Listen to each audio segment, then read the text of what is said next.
Hi, I'm Old Sneelock. Welcome to another episode of Old Sneelock's Workshop.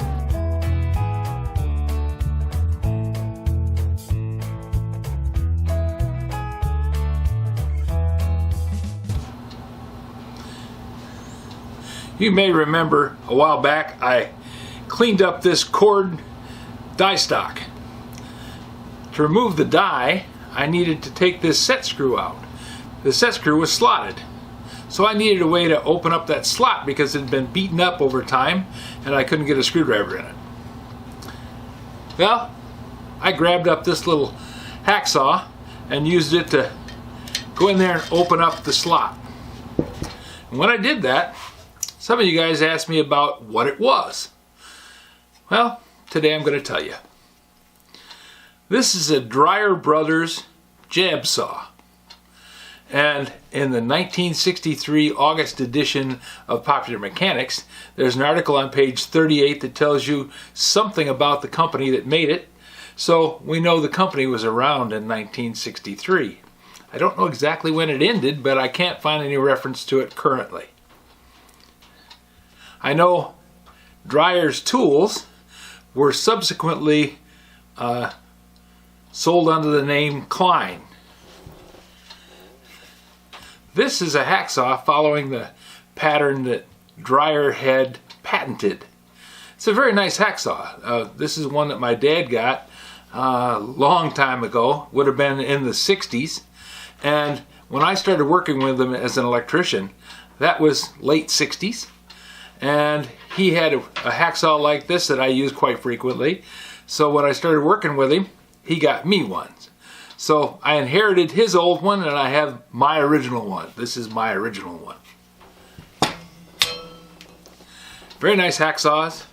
And this jab saw, when I got it, I didn't think much of it. It was in a box of stuff. And I didn't know anything about the history of it. I just knew that it was a thing that held hacksaw blades. So I stuck a hacksaw blade in it and hung it on the wall. Well, since then, since doing the video and showing you this tool in use, I have learned more about it. I looked it up on the internet and found out things.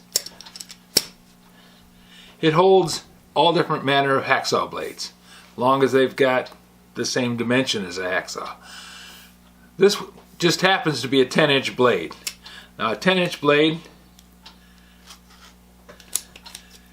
fits in this and goes all the way in like that and disappears inside the handle. A 12-inch blade is going to stick out about another 2 inches because this is bottomed out.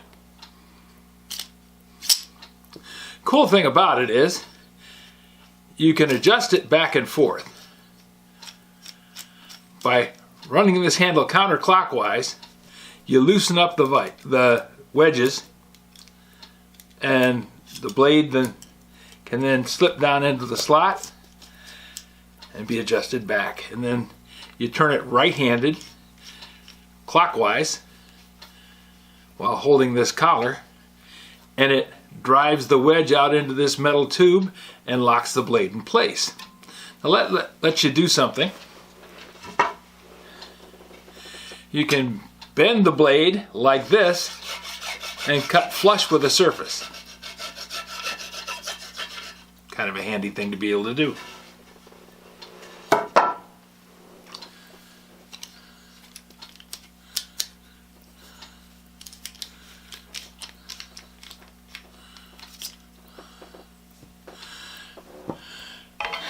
Now, if like me you hadn't seen one of these before, you'd kind of go, how does this thing work? So I took it apart and now I know how it works. So if you've got one of these things that doesn't do what this says, make sure you follow the directions that I'm going to give you on putting it back together. This collar has a threaded bushing that goes inside of it. You can see me spinning it out. After you spun that out, it'll come off the handle. So make sure that you put this in a safe spot so it doesn't get lost. How do I know that? Well, I'll show you. To finish disassembling it, you pull the collar off Set it on the table so it didn't get dropped. Take this washer off, and this washer has a circle and a slot in it. Then take the next washer off, which has a D-shaped hole and a slot. And remember how the order goes. Then you take off this metal tube, and that is a tapered metal tube that corresponds to these die-cast pieces. Then you take off the last washer, which is a round washer. Now these washers have to go back on in exactly that same pattern for it to work. Now the two die-cast aluminum wedges have a left-hand thread on them. So you turn them, turn the handle counterclockwise, and the handle comes off. Now it's best to have these threads lubricated, because otherwise aluminum on aluminum can gall. And when I first took it apart, it was rather difficult to get open. After I took it apart, cleaned it, and put some 3-36 CRC oil on it.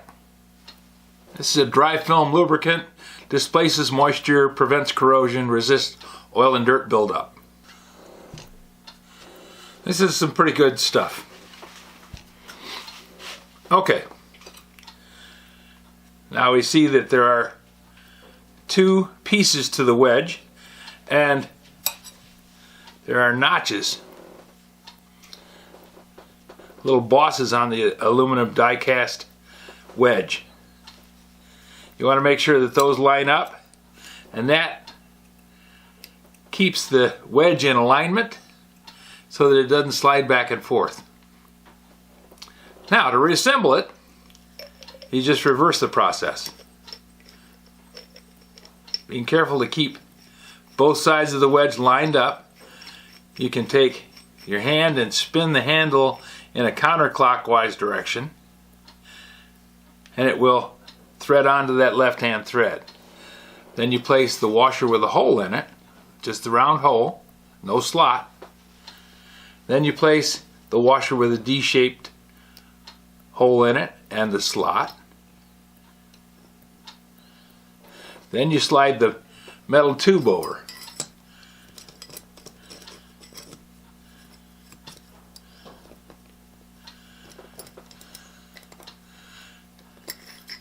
And if you notice, the end of the tube is D-shaped. That fits right down into that washer with a D-shaped slot in it. Then you put the round washer over the top of that. I want to make sure and point out something. This washer has a little bit of the slot bent up to form a little catch on it. That sits and lines up with the slot in the wedge. This one also has that little raised boss on it. So the slot on the D-shaped, the slot on the washer with a D-shaped hole in it lines up with the slot in the wedge. The slot on the washer with the round hole in it lines up with the boss on the washer directly underneath it. Then this has a little notch in it on the side.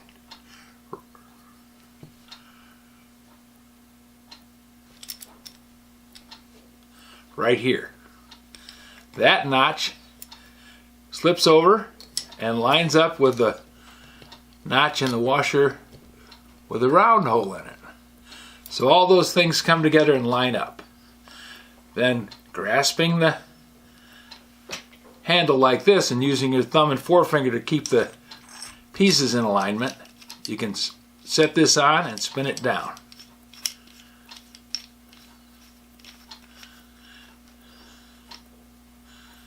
There. Now if you turn this counterclockwise, it draws the two aluminum wedges towards the handle. That opens up the slot between them and allows you to slide the hacksaw blade in.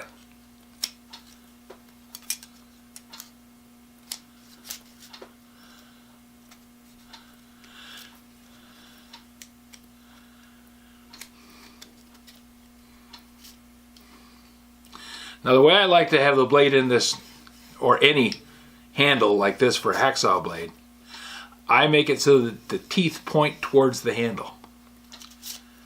Now why would that make a difference? Well, when you're sawing, you're pulling the handle towards you. And especially if you've got the blade stuck out past the end of it, if you're pushing,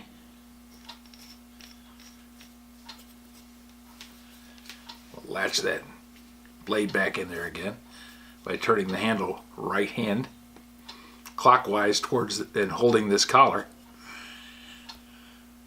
If you have the blade so that you have to push on it, it tends to make this bend and it'll kink. But when you have the teeth pointed towards the handle and you're pulling on it, this doesn't bend. It'll stay straight and you can pull on it very hard and it never moves. So it just makes the blade last longer.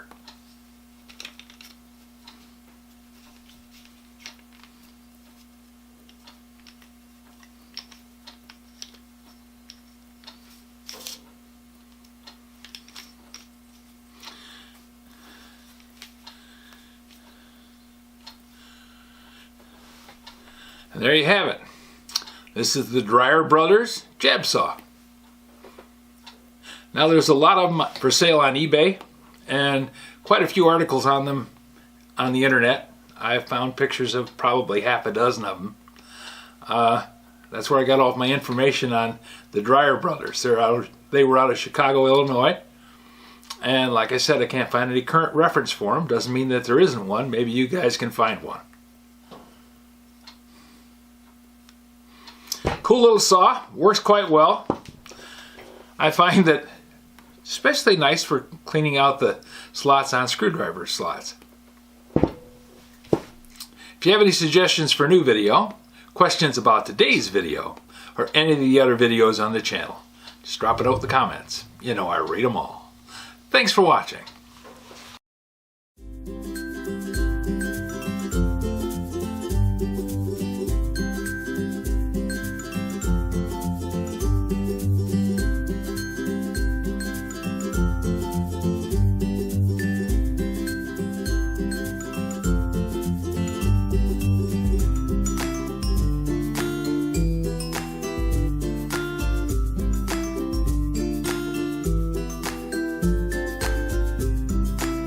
This video is not to be viewed by anyone under the age of 13 in the U.S. or 16 in the European Union, without the express written permission of the parents or legal guardians of the underage person.